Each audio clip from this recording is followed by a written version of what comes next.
Ministério Apostólico De Volta à Palavra apresenta De Volta à Palavra, com o Bispo Alexandre Rodrigues. Uma voz profética, preparando o caminho para a segunda vinda de Cristo. Voz do que clama no deserto, preparai o caminho do Senhor.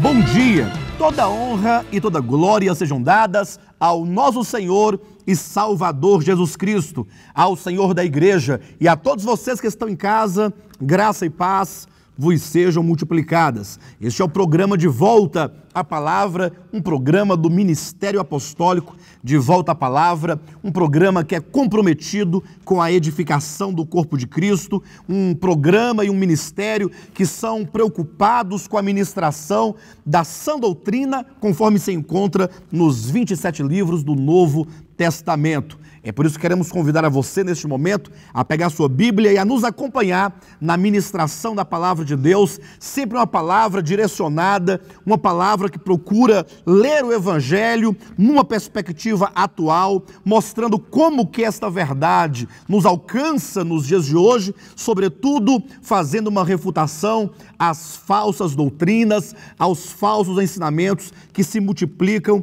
a cada dia mais. Antes de tudo, eu gostaria de apenas lembrá-los de que amanhã, às 9 horas da manhã, aqui em Taguatinga, no nosso ministério, na QI 4, lote 23, setor de indústria de Taguatinga, acontecerá na parte da manhã a reunião da Ceia do Senhor. Como acontece a cada primeiro domingo de cada mês, amanhã será a reunião da Ceia do Senhor, é o partir do pão, e portanto a reunião não acontecerá na parte da noite, senão às 9 horas da manhã, quando aqui nós nos reuniremos para celebrarmos a morte e a ressurreição do Senhor, conforme o próprio Senhor Jesus nos ensinou, dizendo que nós deveríamos fazer memória do seu nome, memória da sua morte, até que ele venha. E portanto amanhã estaremos aqui reunidos a partir das 9 horas da manhã, entoando canções que declaram o nome do nosso Deus, que declaram sua obra de adoração, de louvor, de ações de graças.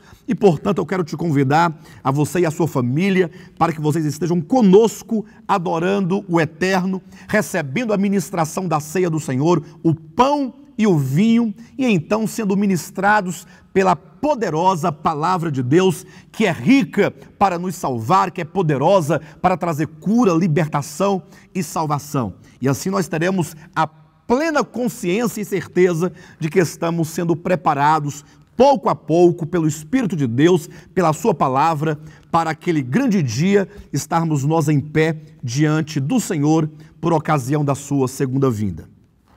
Quero convidá-los a pegarem suas Bíblias neste momento.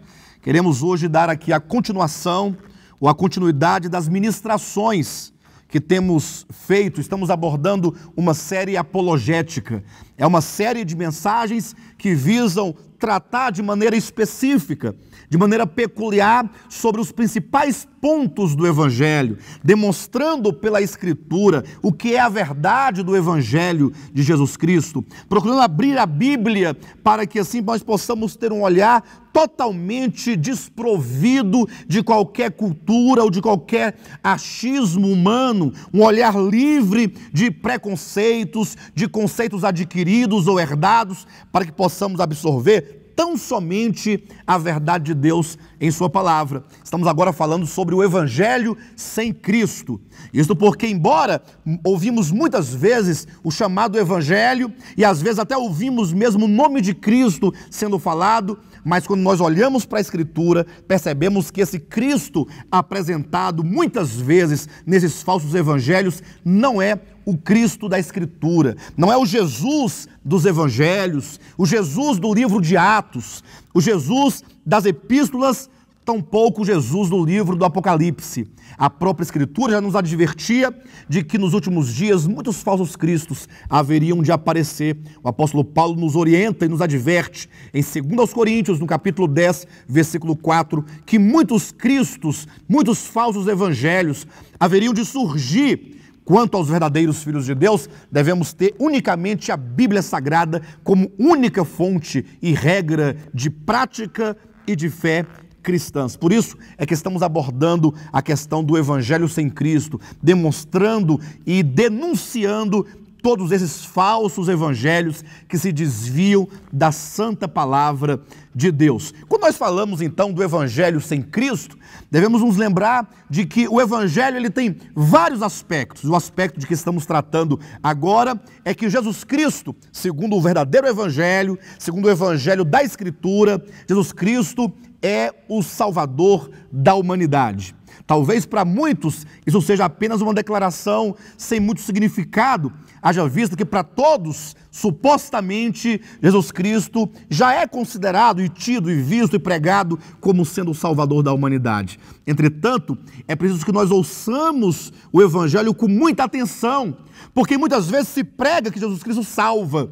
Entretanto, logo em seguida é colocada sobre os ombros daquele que creu em Jesus Cristo a completa responsabilidade de manter a salvação ou de, mediante as suas obras, então garantir a salvação eterna.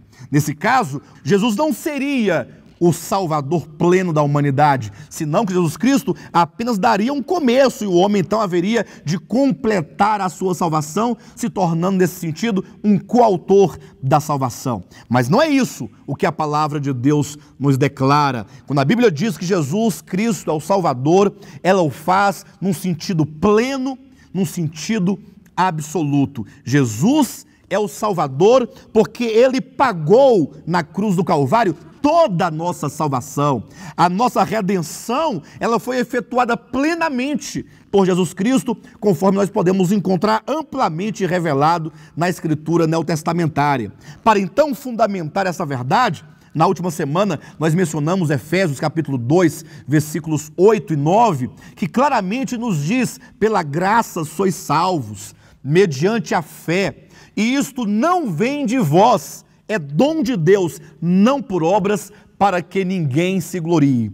Ora, é um texto claro, um texto que declara essa verdade, que a salvação é pela graça, é mediante a fé, não vem do homem, é um dom de Deus, não procede do homem, não nasce do homem, senão que procede do próprio Deus.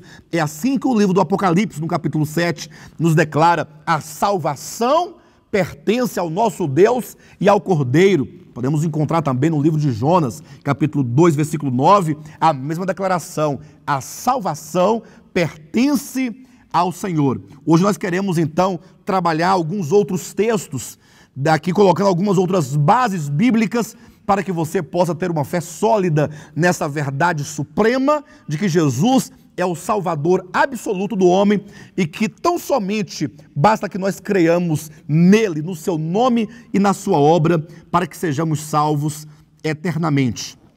Quero convidar a cada um de vocês a abrir a Bíblia no livro de Gálatas, no capítulo 2. Aqui há um texto maravilhoso, um texto-chave, em que o apóstolo Paulo nos declara enfaticamente, nos declara como que a salvação, ela não procede do homem, porque ela não pode ser adquirida, mantida ou conquistada mediante obras humanas. Abra sua Bíblia no livro de Gálatas, capítulo 2, versículo 16, que nos diz assim: sabendo, contudo, que o homem não é justificado por obras da lei, e sim mediante a fé em Cristo Jesus. Também temos crido em Cristo Jesus para que fôssemos justificados pela fé em Cristo e não por obras da lei, pois por obras da lei ninguém será justificado. Eu quero desafiar a você nesta manhã, você que crê na palavra de Deus, a que você abra sua Bíblia e olhe, contemple e veja quão clara é a Escritura Sagrada nesta revelação desta verdade. Talvez alguns digam assim, pastor, mas não é sabido por todos que a salvação é pela graça e não é pela lei? Sim, eu sei que esse é o ensinamento da sua maioria, pregado pela maioria dos crentes. Entretanto, logo os cristãos são introduzidos a uma falsa verdade, a uma falsa compreensão de que a salvação, uma vez ganha e adquirida por fé, deve ser mantida por obras. Veja que a Escritura declara tão enfaticamente que ninguém será justificado por obras da lei. Ninguém poderá chegar diante de Deus naquele dia, ali argumentando que tenha direito à salvação em virtude de ter praticado esta ou aquela obra. Até porque o único salário que o pecador tem a receber é a morte eterna. E por mais que ele pratique coisas boas, se fosse de ele pagar então alguma coisa para Deus, deveria pagar com a sua própria vida, haja vista que o salário do pecado é a morte. Se o homem tem alguma coisa a pagar, então que ele pague com a sua própria vida, porque esse é o salário pelo pecado do homem. Em nenhum lugar da Escritura diz que nós compramos a Deus ou a sua salvação praticando boas obras ou boas atitudes. Ainda assim, é verdade que a Bíblia fala sobre boas obras, mas o contexto em que as obras aparecem na Escritura, certamente é um outro contexto que não é o contexto da salvação. Quando a Bíblia fala de obras, ela fala de reino, ela fala de galardão, ela fala de recompensa. Ao passo, quando fala da salvação, diz que as obras não entram, não participam deste processo, porque a salvação é um dom gratuito dado por Deus e conquistado por Jesus Cristo mediante a sua obra de redenção efetuada na cruz do Calvário. Há um outro texto também muito importante que se encontra no livro de Romanos, é esta epístola de Paulo aos Romanos, no capítulo 3, que mais uma vez enfatiza, mais uma vez concorda, confirma, ratifica esta verdade bíblica. Capítulo 3 de Romanos, versículos 27 e 28, que nos dizem assim: onde, pois, a jactância? Veja a pergunta da Escritura. Onde, pois, o orgulho? Diante dessa verdade maravilhosa de que o homem é salvo gratuitamente, para que você entenda perfeitamente essa pergunta, onde, pois, a jactância? Onde o orgulho? Onde a presunção? Basta que nós leamos aqui alguns versículos anteriores. Veja a partir do versículo 21 do capítulo 3 de Romanos, como que a Escritura declara: mas agora, vírgula, sem lei, se manifestou a justiça de Deus, testemunhada pela lei e pelos profetas. Veja que essa justiça de Deus, que é Cristo Jesus, ela se manifesta sem lei. Ou seja, a lei é tirada de contexto quando o assunto é a salvação de Deus. Agora, sem lei, a justiça de Deus se manifestou. Justiça de Deus, versículo 22, mediante a fé em Jesus Cristo, para todos e sobre todos os que creem, porque não há distinção. Versículo 24, sendo justificados gratuitamente por sua graça, mediante a redenção que há em Cristo Jesus, a quem Deus propôs no seu sangue, como propiciação, mediante a fé, para manifestar a sua justiça, por ter Deus, na sua tolerância, deixado impunes os pecados anteriormente cometidos, tendo em vista a manifestação da sua justiça no tempo presente, para ele mesmo ser justo e o justificador daquele que tem a fé em Jesus. Veja como que toda glória, toda honra, todo louvor são dados tão somente a Deus. Quando diz que Deus, ele aguardou, tendo tolerância para com os pecados anteriormente cometidos, aguardando este momento em que Jesus Cristo viria, não somente para ser ele ali a redenção pelo homem caído, mas para ele mesmo ser o justo. Somente ele é justo. Não há justo sequer na face da terra. Somente ele é justo e ele é o justificador daquele que crê no seu nome. De modo que Jesus é o justo, E nós somos tão somente, se cremos verdadeiramente no seu nome, aqueles que são justificados mediante a sua obra, a sua justiça, tudo aquilo que ele é e tudo aquilo que ele efetuou na cruz do Calvário. E é diante, portanto, dessa verdade que o apóstolo pergunta: onde, pois, a jactância? Por que o orgulho? Por que a presunção?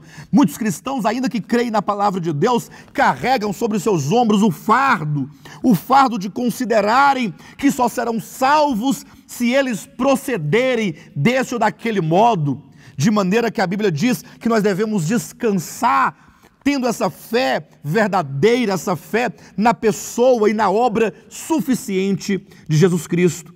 Alguns certamente pensam, não, pastor, mas deste modo, muitos vão acabar indo, para uma vida de libertinagem, voltando para os seus pecados antigos. Veja que a palavra de Deus declara que, uma vez que Cristo Jesus nos salva, nós devemos tão somente confiar.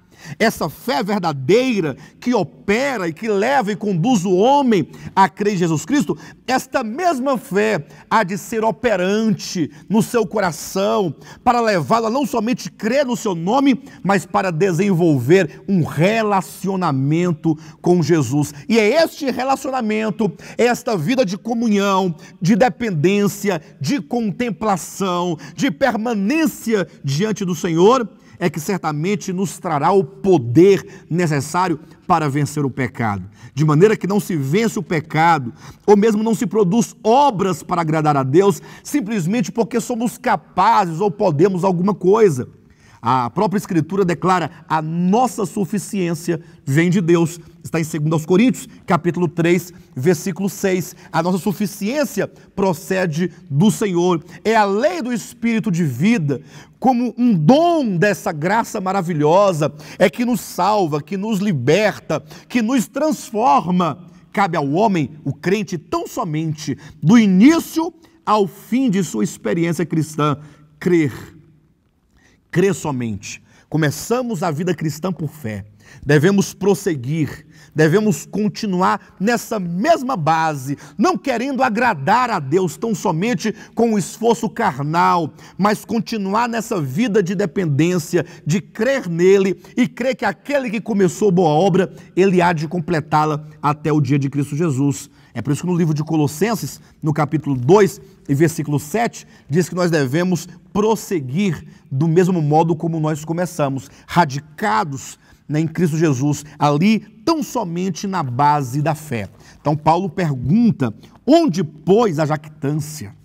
Foi de todo excluída. Quando foi que a jactância, o orgulho, foi de toda excluída? Quando manifestou-se a justiça de Deus, testemunhada pela lei e pelos profetas, nessa nova dispensação, sem a lei. Razão porque no versículo 27 ele continua dizendo: onde, pois, a jactância foi de todo excluída?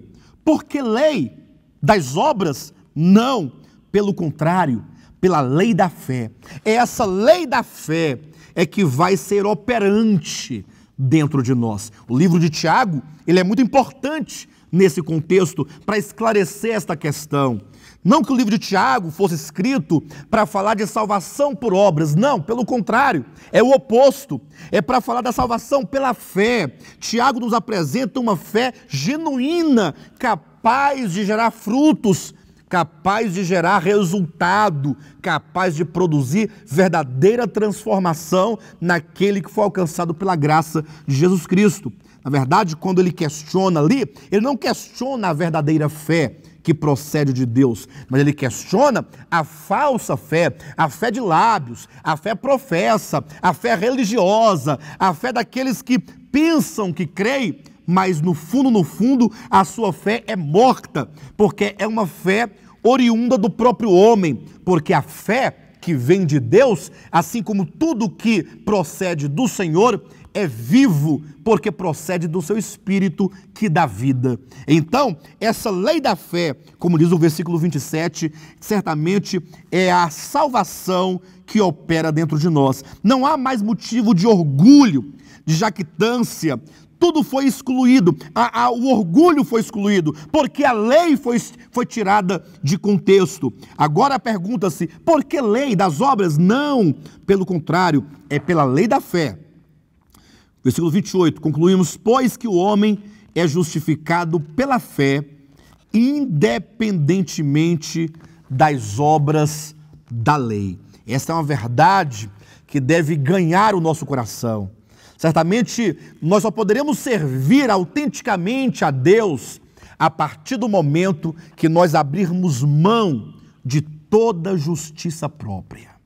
Infelizmente, os cristãos, muitas vezes, e a maioria deles, se orgulham diante de Deus e mesmo diante dos homens por possuírem algo de si para o Senhor. E veja que a Bíblia, ela reprova isso. Mesmo as coisas boas que o homem pode praticar, não serve para a edificação da casa de Deus, como nós podemos encontrar aqui no livro de Filipenses. Abra sua Bíblia e verifique como que o apóstolo Paulo nos coloca claramente esta verdade. Filipenses, no capítulo 3, a partir então do versículo 4, ele nos diz: bem que eu poderia confiar também na carne. Se qualquer outro pensa que pode confiar na carne, eu ainda mais. E aí ele passa a mencionar as razões porque ele julgava que, se fosse para tratar simplesmente no âmbito da carne, ele era alguém que podia se orgulhar diante de Deus e diante dos homens. Ele diz, porque sou circuncidado ao 8º dia, da linhagem de Israel, da tribo de Benjamim, hebreu de hebreus, quanto à lei, fariseu, quanto ao zelo da lei, perseguidor da igreja, quanto à justiça que há na lei, veja como ele coloca, irrepreensível. E o versículo 7 declara, mas o que para mim era lucro. O que ele diz que considerava como lucro? Todas essas características positivas que certamente para os judeus, para os hebreus, era uma questão de orgulho. Mas o que para mim era lucro, isto considerei perda por causa de Cristo. Sim, deveras considero tudo como perda por causa da sublimidade do conhecimento de Cristo Jesus, meu Senhor, por amor do qual perdi todas as coisas e as considero como refúgio para ganhar a Cristo. Veja, quando o apóstolo Paulo coloca essa questão, ele diz que ele considerava todas essas coisas como um refúgio para ganhar a Cristo. A palavra refúgio, no seu sentido literal, no grego, significa esterco. É o esterco feito de cocô de cachorro. Esse é o significado literal da palavra refúgio. Ora, pense só como que o apóstolo Paulo era claro com respeito a essa questão da salvação. Ele diz, tudo isso que para mim era lucro, tudo isso que para a religião é lucro, tudo isso que o homem almeja ter de si, para poder oferecer a Deus como justiça própria, ele diz, não, tudo isso não somente eu abandonei, eu rejeitei, mas as considero como esterco para ganhar a Cristo. E para deixar claro, ele diz ainda no versículo 9, e ser achado nele, não tendo justiça própria que procede de lei, senão a que é mediante a fé em Cristo, a justiça que procede de Deus, baseada na fé. Esta é a visão do Novo Testamento, é a visão do apóstolo Paulo, que tão claramente nos declara que por ocasião da vinda de Jesus, ele quer ser encontrado em Cristo, tendo apenas Jesus como a sua justiça. E aí ele ratifica dizendo, não tendo justiça própria que procede de lei. Eu quero neste momento apelar para você que nesta manhã assiste a este programa. Diante desta verdade tão límpida, tão transparente, como é que você considera hoje a sua vida cristã? Será que você ainda procura realizar as coisas para Deus com o fim de ser aprovado e justificado por Ele? Ou será que você tem tão somente a Jesus Cristo e você anda pela lei da fé, crendo que Jesus é suficiente, Ele é o único e suficiente Salvador de sua vida, e que Ele não somente te salvou quando morreu na cruz do Calvário, mas como nosso sumo sacerdote, Ele intercede por você, porque Cristo está assentado à destra do Pai. Ele é a nossa intercessão, Ele é a nossa garantia, Ele é o nosso advogado, e essa lei da fé é que nos mantém então firmados nessa graça, para que dela não nos desviemos nem para a direita e nem para a esquerda. É importante que nós deixemos muito claros que esta mensagem da salvação, tão somente pela graça, ela não anula a verdade bíblica a respeito das obras cristãs, porque a Bíblia também fala das obras cristãs. Mas veja que, primeiramente, a Escritura coloca as obras num outro plano, dentro de um outro contexto. E em segundo lugar, ainda mesmo essas obras em outro contexto, ela não procede do homem. Ela será sempre um resultado do habitar de Cristo dentro de nós. Será sempre um resultado da operação do Espírito Santo dentro de nós. Mesmo as obras que os cristãos devem praticar, certamente não para a salvação, mas para galardão, elas são frutos do Espírito. Ela é obra de fé. Ela é o resultado do trabalhar de Deus dentro do crente, de maneira que a Bíblia diz que são obras que foram anteriormente preparadas para que andássemos nelas, conforme se encontra em Efésios capítulo 2, versículo 10. É por isso que nós devemos fazer uma revisão do evangelho em que nós cremos, porque depois de 1000 anos de história da igreja apóstata, desde o quarto século até o século XVI, o catolicismo romano legou aos protestantes e posteriormente aos evangélicos, o catolicismo romano legou à sua posteridade, certamente, esse vírus da salvação por obras, porque por muito tempo, na era das trevas, foi pregado que o homem adquiria a salvação por meio das suas obras, e então, por meio das indulgências, por meio das penitências, e o homem então pensava que a salvação era obra humana. É certo que um movimento de reforma foi uma grande luta, contra essa mentira do maligno. Entretanto, logo depois de algum tempo, veio novos movimentos preocupados com outras coisas que não era exatamente a Escritura, e logo essa verdade foi se perdendo novamente na mente e coração dos filhos de Deus, de maneira que já se afastaram novamente, e hoje vivemos mais uma vez momentos de densas trevas no que diz respeito à compreensão dessa verdade tão essencial, porque se a salvação é pela fé, se é como diz a Bíblia em Romanos capítulo 1, versículo 17, que o justo viverá pela fé, ou seja, aquele que é justificado por fé, ele obterá vida pela fé, quer dizer que ele começa pela fé, ele permanece na fé, e é somente no exercício dessa fé genuína na pessoa e obra de Cristo, é que essa vida vai crescendo e se desenvolvendo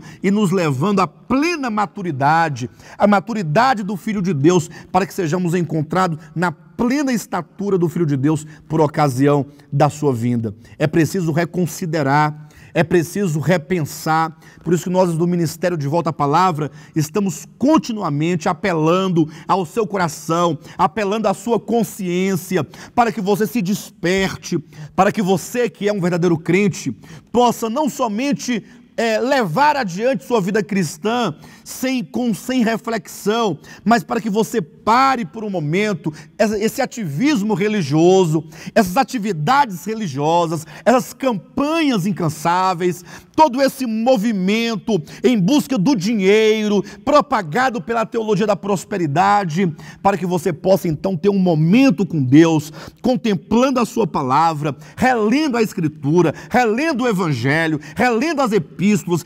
procurando voltar à fé bíblica, à fé neotestamentária, esta fé apostólica, legada à Igreja de Cristo pelos apóstolos que receberam diretamente de Jesus Cristo a sua palavra.